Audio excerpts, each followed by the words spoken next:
Dyma'r canfed sioe, ac mae yna ddathlu yma, ac mae yna ddathlu yn y babell floda hefyd, babell garddwriaeth, oherwydd mae'r Gymdeithas Gosod Floda Naffas yn dathlu'r 60, ac mae Donald Morgan fan hyn yn un da ni'n nabod i wyneb yn dda yng Nghanol, yn cystadlu, yn stiwardio mewn flynyddoedd. Da chi'n dathlu hefyd lenni felly fel Cymdeithas? Ydyn, mae'n neis cael dathliad bach. Mae'r canfed sioe yn hefyd, mae Naffas yn dathlu 60 mlynedd, a mae'n neis bod yn digwydd yr 80 a mae sioe yn dathlu 100 mlynedd hefyd. A mae hynny'n cael ei adlewyrchu yn dydi yn y gosodiadau yn y themau sydd wedi gosod eleni?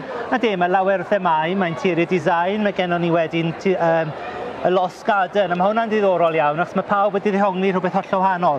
Lot wedi defnyddio pethau rhydlyd, wedi rhoi nhw mewn yn yr ardd, lot o defnu naturiol, planhigion ardd ac ati, a mae hwn yn un bach hyfryd iawn, sydd wedi ennill y Gul Wobr, ac sydd yn eiddo i Delyth Price. Delyth yn person adnabyddus iawn, mae'n beirniad cenedlaethol, ac mae'n berson sydd yn helpful iawn i bawb, person hefyd sydd yn naturiol wrth i gosod blodau. Mae gen i lot o darnau hyfryd iawn o fewn i gosodiadau. Hefyd dyma Delyth fan hyn. A dyma hi Delyth, llongyfarchiadau mawr. Diolch. Mae wedi cael sioe ardderchog yn dod. Congratulations, Del. Well done. Thank you. Thank you. Congratulations. Achos newydd adael mae'r beirniad, mae'r newyddion yma'n ffres i ni rwan, dydi? Mae'r beirniad newydd gadael. Wel, dyma ni nawr, ni wedi cyrraedd y cystadleuaeth Naffas. Wel, dyma ni gosodiad traddodiadol hyfryd iawn. Gwyn, lot o diamond yn mynd trwyddo fe i gyd. Sharp diamond hyfryd, y diamond yn dod lawr, dehongli y 60 yn hyfryd iawn.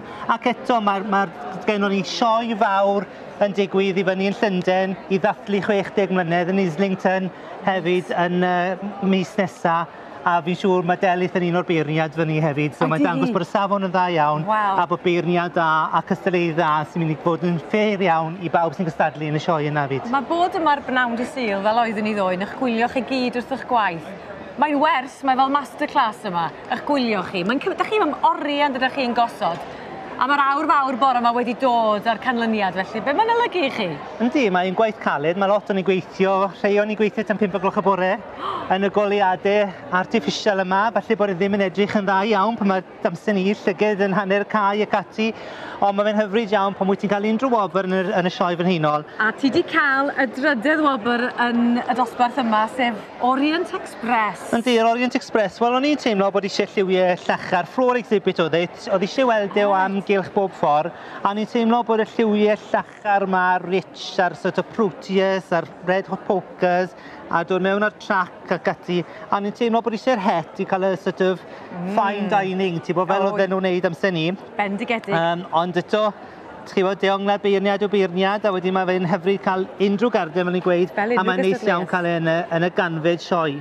Trydydd wobr fanna, mae yna ail wobr i Donald hefyd, ond mae'n newydd weld, mae yna wobr gyntaf wedi dod i ti. Wel, fe ddath hon fel sioc mawr, achos o'n i ddim yn disgwyl dim byd yn yr un interior design yma. Dyna'r interior design ia? Ond o'n i'n teimlo bod y beirniad falle'n lwco rhywbeth modern. O'n i ddim mewn y succulents ma, sef planhigion byw. Wedyn mewn y bylbiau lampiau, a wedi'n rhoi blodau yn nhw. Wedi'n gwneud papur gwal, ac wedi'n gwneud fel origami, cael siap falle wahanol, falle na beth oedd y beirniad yn lwco, a bod yn ysgon ar y top, a bod lot o symudiad hefyd yno fe. Gai ofyn ta, faint o glwch ysdi o yma neithiwr, neu bore yma? Wel, mae gadawyr sy'n gynnar am change. Fel arfer, dwi'n mat am 5 gloch y bore, a mes i am hanner wedi 11 neithiwr, so mi'n bles iawn. Oedd hwn yn cael ei wneud fel un o'r rei diwetha, o'n i'n meddwl sy'n byd lot yn hwn, yn y goliadau'n wael. Ac wedi yr rhaiola fa fyddant flaena, felly. Na beth yw yn de, chi bod? Wel, llongyfarchiadau mawr. Diolch yn fawr iawn, Ar y canfed sioe, fe ti dweud? Wel, hapus iawn o ganfed sioe o gael y gardyn goch. Gwych. Diolch i ti am y sgwrs. Croeso. Llongyfarchiadau mawr. Wel done. Diolch yn fawr iawn ti. Diolch yn fawr.